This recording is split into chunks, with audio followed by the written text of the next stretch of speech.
अस्सलाम वालेकुम। टीम 10 की तरफ से ये इस कोर्स का लेक्चर 5 का पार्ट 3 है। पेन पेपर पेंसिल अपने पास पकड़ लें ताकि आप इम्पोर्टेंट पॉइंट्स को नोट डाउन कर सकें।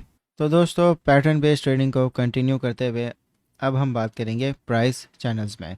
प्राइस चैनल्स एक ट्रेडिंग रेंज होती है जो सपोर्ट और रेजिस्टेंस में होती है। प्राइस चैनल्स में जो प्राइस मूवमेंट होती है वो कंटेंड होती है दो पैरेलल ट्रेंड लाइंस में। इसको हम मज़ीद बेहतर समझ सकते हैं चार्ट्स पे। दोस्तों, ट्रेडिंग व्यू में आप जाएंगे और सेकंड ऑप्शन पे जो आप क्लिक करेंगे तो आपके पास ट्रेंड लाइन, एरो, रे, इस टाइप के आपके पास ऑप्शंस आ रहे होंगे। तो इसमें आप पैरेलल चैनल को क्लिक करेंगे। दोस्तों, जैसा कि आपको पता है कि ट्रेंड्स तीन टाइप के होते हैं: अप ट्रेंड, साइडवेज और डाउन ट्रेंड। इसी तरह चैनल्स भी तीन टाइप के होते हैं। ये आपका डाउन ट्रेंड चैनल बन गया, ये आपका साइडवेज चैनल बन गया और ये आपका अप ट्रेंड चैनल बन गया। चैनल्स में आप देख रहे होंगे कि आपके पास ये दो ट्रेंड लाइंस होती हैं। जो ऊपर वाली ट्रेंड लाइन है वो आपकी रेजिस्टेंस ट्रेंड लाइन होगी और जो नीचे वाली ट्रेंड लाइन है वो आपकी सपोर्ट ट्रेंड लाइन होगी। तो दोस्तों, अगर आपने नाम से इनको आइडेंटिफाई करना है तो जिस चैनल में प्राइस डाउन ट्रेंड में होता है वो आपका डिसेंडिंग चैनल हो गया, और जिस चैनल में प्राइस आपका साइडवेज मूव कर रहा होता है वो आपका हॉरिजॉन्टल चैनल हो गया, और जिस चैनल में आपका प्राइस अप ट्रेंड में होता है वो आपका असेंडिंग चैनल हो गया। तो दोस्तों, जब आप ये टूल यूज़ करोगे तो क्या आपके पास ऑटोमेटिक ये ट्रेंड लाइंस दोनों बन जाएगी। अब जो आपकी ट्रेंड लाइंस हैं उनको आपने कैंडलस्टिक के हाइज और लोज के साथ कनेक्ट करना है। ऊपर वाली जो भी आपकी ट्रेंड लाइन होगी वो हाइज के साथ कनेक्ट होगी और नीचे वाली ट्रेंड लाइन लोज के साथ कनेक्ट हो जाएगी। एक चीज़ आपने नोट करनी कि अगर आपकी ट्रेंड लाइन में प्राइस एक्शन के दो टचेस हो रहे हैं तो आपकी जो ट्रेंड लाइन है वो वैलिड है। अगर थर्ड टच भी हो जाता है तो आपकी ट्रेंड लाइन काफ़ी स्ट्रांग हो जाएगी। दोस्तों, अब बात करते हैं कि हम कैसे कंफर्म करेंगे कि आज जो आपने चैनल बनाया है क्या वो वैलिड है। सबसे पहले आप ये कंफर्म करें कि जो दोनों ट्रेंड लाइंस हैं क्या वो एक दूसरे की पैरेलल हैं। वो आप इस टूल के थ्रू कर सकते हो या आप मैनुअली भी ट्रेंड लाइंस बना सकते हो।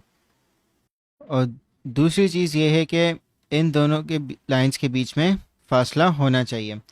और तीसरी चीज़ ये है कि जो प्राइस एक्शन है उसमें एटलीस्ट आपके पास दो पीक होने चाहिए, यानी कि जो प्राइस एक्शन है वो आपकी अपर ट्रेंड लाइन को हिट कर रहा है। जैसे कि ये इसकी एक पहली पीक हो गई, ये इसकी दूसरी पीक हो गई। इस तरह दो पीक्स की आपके पास कंफर्मेशन होनी चाहिए। और जो लास्ट चीज़ ये है कि जो टचेस हैं इनके बीच में एक अच्छी स्पेस होनी चाहिए।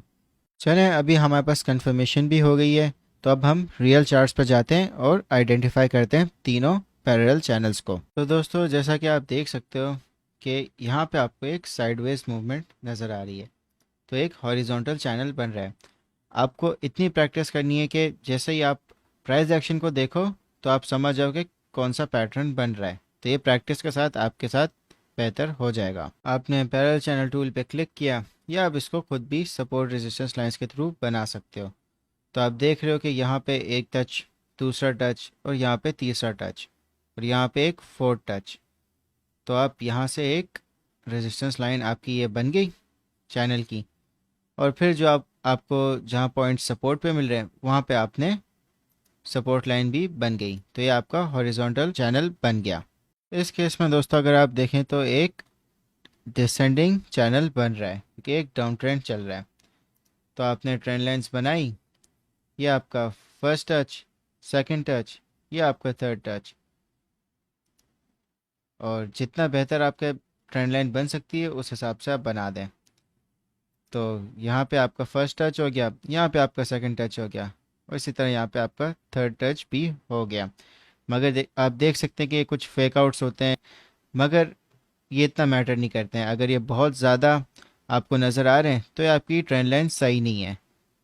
तो एक दो बार भी अगर आपको नज़र आ जाए तो मसला नहीं है, एज लॉन्ग एज कि ये आपके चैनल में ये प्राइस एक्शन कंटेंट है। और दोस्तों, जैसा कि आप देख सकते हो कि एक अप ट्रेंड चल रहा है तो यहाँ पे एक असेंडिंग चैनल बन रहा है। ये आपकी अप ट्रेंड की लाइन हो गई और यहाँ पे आपकी सपोर्ट लाइन भी बन गई।